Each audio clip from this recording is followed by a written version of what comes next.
ನಿನ್ನೆ ರಾತ್ರಿ 10:30ಗೆ ಮೇವಕ್ಕೆ ಹೋಗ್ಬಿಟ್ಟು ಬೆಳಗ್ಗೆ 4:15ಗೆ ಊರು ಬಿಡೋಣ ಅಂತ ಹೇಳಿದ್ದು ನಮ್ಮ ಫ್ರೆಂಡ್ಸು. ಆದರೆ ಊರು ಬಿಡೋಷ್ಟರಲ್ಲಿ 5:30 ಆಗಿತ್ತು. ಅಂದಂಗೆ ನಾವು ಬಂದಿದ್ದು ಮಧುಗಿರಿ ಏಕಶಿಲಾ ಬೆಟ್ಟ ಹತ್ತೋಣ ಅಂತ. ನಾವು ಏಕಶಿಲಾ ಹತ್ರ ಬರೋಷ್ಟರಲ್ಲಿ 7 ಗಂಟೆ ಆಗಿತ್ತು. ಅದಕ್ಕೆ ನಮ್ಮ ಫ್ರೆಂಡ್ಸು ಬ್ಯಾಗೆಲ್ಲ ತೆಗೆಲಾಕೊಂಡು ಬೇಗ ಬೆಟ್ಟ ಹತ್ತೋಣ ಅಂತ ಹೋಗ್ತಾ ಇದ್ರು. ಈ ಬೆಟ್ಟ ಹತ್ಬೇಕಂದ್ರೆ 2 ಅವರ್ ಬೇಕು ಅಂತ ಹೇಳಿದ್ರು. ನನಗೆ ಗೊತ್ತಾಗಲಿಲ್ಲ ಯಾಕೆ 2 ಅವರ್ ಬೇಕು ಅಂತ.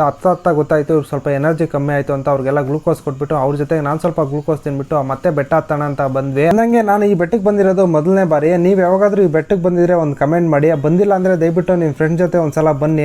ಯಾಕಂದ್ರೆ ಈ ಅಡ್ವೆಂಚರ್ ರೂಟಲ್ಲಿ ಫ್ರೆಂಡ್ ಜೊತೆ ಬೆಟ್ಟ ಹತ್ತೋದು ಒಂದೊಳ್ಳೆ ಮಜಾ ಕೊಡುತ್ತೆ. ನೀವು ಸಖತ್ ಎಂಜಾಯ್ ಮಾಡ್ತೀರಾ. ಬೆಟ್ಟಕ್ಕೆ ಯಾರಾದ್ರೂ ಮೊದಲನೇ ಬಾರಿ ಹತ್ತಕ್ಕೆ ಬಂದ್ರೆ ಅವ್ರಿಗೆ ಒಂದು 2-3 ಜಾಗದಲ್ಲಿ ಇದೇ ತುದಿ ಅಂತ ಅನ್ಸುತ್ತೆ. ಆದ್ರೆ ಅದು ಹತ್ತದ ಮೇಲೆ ಗೊತ್ತಾಗುತ್ತೆ ಅಲ್ಲಿ ಕಾಣಿಸ್ತಾ ಇದೆಯಲ್ಲ ಅದು ಇದು ಬೆಟ್ಟ ತುದಿ ಅಂತ. ನೀವೇನಾದ್ರೂ ಮಧುಗಿರಿ ಏಕಶಿಲಾ ಬೆಟ್ಟ ಹತ್ತನ ಅನ್ಕೊಂಡಿದ್ರೆ ಹುಷಾರಾಗಿ ಹತ್ತಿ. ಯಾಕಂದ್ರೆ ನಮಗೊಂದು ಹಾವು ಕಾಣಿಸ್ತು. ಈ ಹಾವು ಬಂದ್ಬಿಟ್ಟು ಆಭರಣದ ಹಾವು ಆಗಲಿ ಇಲ್ಲ ಕಟ್ಟು ಹಾವು ಆಗಲಿ ಯಾವುದು ಅಂತ ನಮಗೆ ಗೊತ್ತಿಲ್ಲ.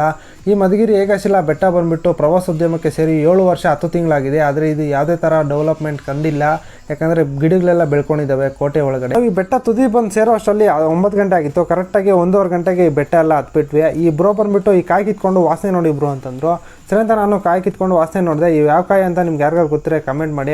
ಸೇಮ್ ನಿಂಬೆ ಹಣ್ಣು ವಾಸನೆ ಬರ್ತಾ ಇತ್ತು. ನಮ್ಮ ಫ್ರೆಂಡ್ಸು 4 ಗಂಟೆಗೆ ಎದ್ಬಿಟ್ಟು ಚಿತ್ರಾನ್ನ ಮಾಡಿ ಪಾರ್ಸಲ್ ಮಾಡಿ ತೊಗೊಬಂದಿದ್ರು. ಅದನ್ನ ಎಲ್ಲರೂ ಒಂದೊಂದು ಪ್ಲೇಟು ತಿನ್ಕೊಂಡ್ವಿ. ಮತ್ತೆ ಇಳಿಯೋವಾಗ ಎಲ್ಲರೂ ಕುತ್ಕೊಂಡು ಇಳಿದ್ವಿ. ಯಾಕಂದರೆ ಇಳಿಜಾರವಾಗಿತ್ತಲ್ಲ ಅದಕ್ಕೆ. ಮಧುಗಿರಿಯವ್ರು ಯಾರಾದರೂ ವಿಡಿಯೋ ನೋಡ್ತಾ ಇದ್ರೆ ಒಂದೇ ಒಂದು ಕಮೆಂಟ್ ಮಾಡಿ. ಹಂಗೆ ವಿಡಿಯೋ ನಿಮ್ಗೇನೋ ಸ್ವಲ್ಪನಾದ್ರೂ ಇಷ್ಟ ಆದರೆ ನನ್ನ ಅಕೌಂಟ್ನ ಫಾಲೋ ಮಾಡೋದು ಮಾತ್ರ ಮರಿಬೇಡಿ.